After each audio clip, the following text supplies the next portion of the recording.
Sometimes I think we focus so much on other people that we lose sight of the fact that we have to be happy and healthy and resilient to be able to help others. Yes. One of the things we've talked about in situations like this is moral distress. And I know that you authored a chapter in a nursing text regarding ethical dilemmas in clinical situations. What's your thinking about all of this right now? Yeah, thanks for the question. I just mentioned moral courage. Moral courage in caregivers is a whole other level of courage. And we hear news reports likening this to military wartime. Moral courage, confronting danger, fear, uncertainty, mounting up steadfastness, being resolved to think well, being resolved to not waver during the face or in the face of adversity, acting rightly in the face of the discouragement and uncertainty that's around us. I think we have to acknowledge as a nation the moral dilemmas that COVID-19 is bringing to our healthcare providers. We must recognize that implementing patient care triage and rationing plans right now has raised up new ethical questions for our society. For the most part, we've never had to think like this. We've never really had to question the availability of care. But the ticker tape that I choose here is the knowledge that these hard questions are not new to our hospitals. I'm sure, Karen, in your roles as a hospital administrator, you have had oversight of ethics committees.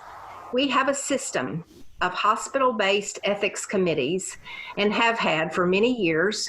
Physicians, nurses, ethicists, theologians, members of the lay public, all coming together to establish protocols based on time-tested ethical principles for how we make hard decisions. So these principles are human dignity, justice, fairness, and so I choose to have confidence knowing that decisions are being made upon a sound ethic of care for a society that has been really unwavering in our commitment to place value on the worth of all individuals.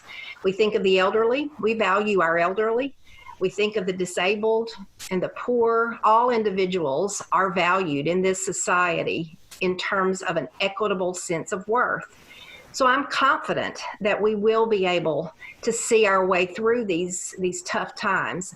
To quote a line from a joint statement that I read, a physician and ethicist group, they said, "We want to emerge from this pandemic with these values and principles intact."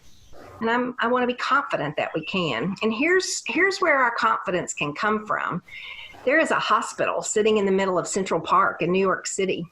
The McCormick Center, the convention center near our own downtown headquarters, is hospital ready. Automakers are making ventilators. Millions of people in their homes are making PPE. These to me are evidences of the value that we place on healthcare for all. I don't see us settling for limited supplies of PPE or ventilators or hospital beds. I see us making more of those. And so I think we can be encouraged, yet I do want to recognize that these dilemmas are serious in some places. We have overburdened healthcare professionals at work in this pandemic. The ethics of allocating scarce resources, right now, that means physicians and respiratory therapists and nurses and on and on. So there is a significant moral dilemma in that. And also the ethics of pandemic triage, I mentioned a bit ago. In some instances, the PPE and ventilators have really not come fast enough. And there are situations where people are making very challenging decisions. But we can know that pandemic triage, I'm sure you know this better than I, Karen, that's based on a standard of consistency where objective clinical data is used in making decisions. There's clinical scoring systems that are in place on how you make pandemic triage decisions. So what can we do? How should we think about this? I just encourage us to hold on to our values: altruism, human dignity, integrity, social justice. These are the things that we're made of as the United States of America. We hold tight to those. And then I think we practice and call out charity, sacrifice, unselfishness, concern for the welfare of others. The charity that we're seeing in healthcare professionals has literally been overwhelming to us. We are seeing professionals who have laid down their lives literally for other people, the ultimate act of human charity.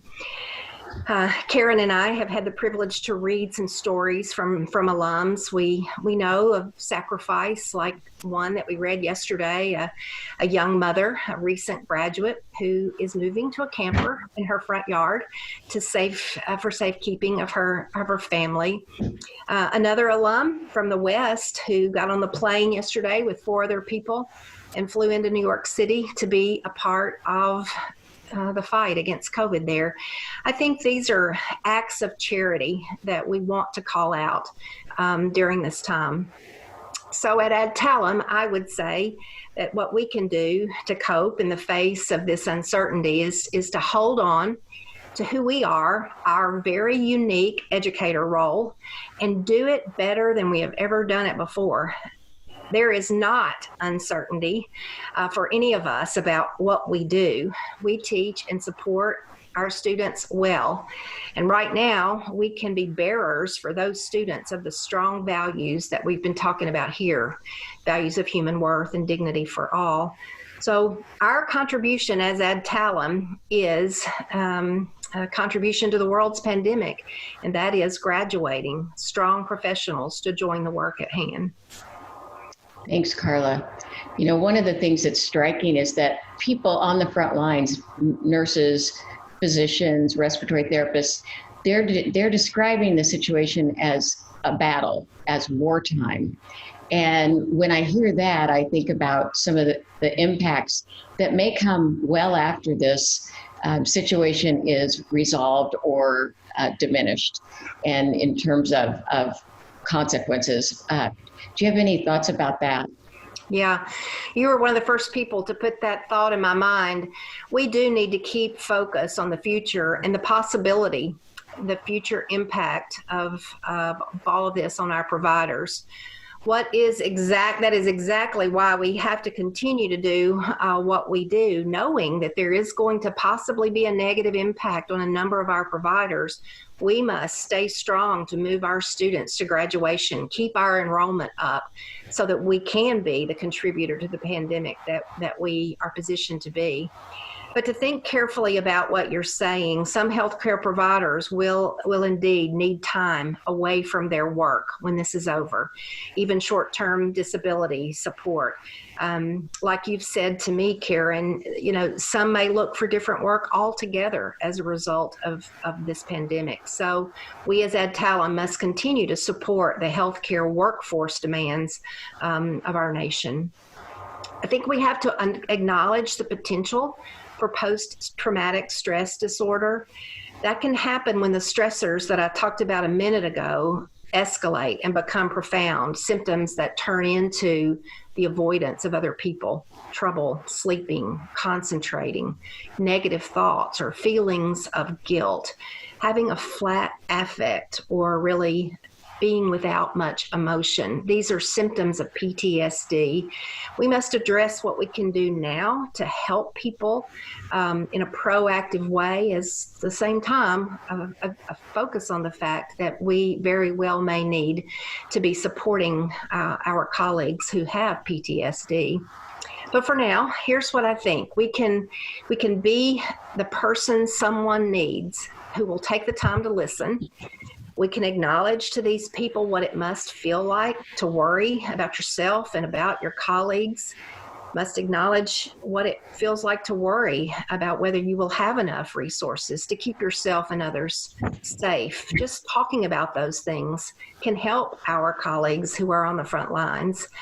But I'll end with the best 2 things that I think that we can do right now to combat the potential for PTSD in our healthcare providers is to recognize that just listening, sitting down quietly and deliberately, to just listen, and then to be on the watch out for their well-being, knowing these signs. I think those are two things not only that we can do for healthcare providers, but really for all the people in our worlds, because we know, as I said, there's a lot of stress in this pandemic, even beyond what we call those on the front line. And I would just say to all of you as employees of Adtalem that we know this is not going to be a short-term event, that this is going to go on in some way, shape, or form for quite some time. And in those situations, it's really important to take good care of yourself and spend time doing some things that you can do to relax, to refresh, to be mindful. So with that, I would thank Dr. Carla Sanderson and hope you enjoyed this broadcast.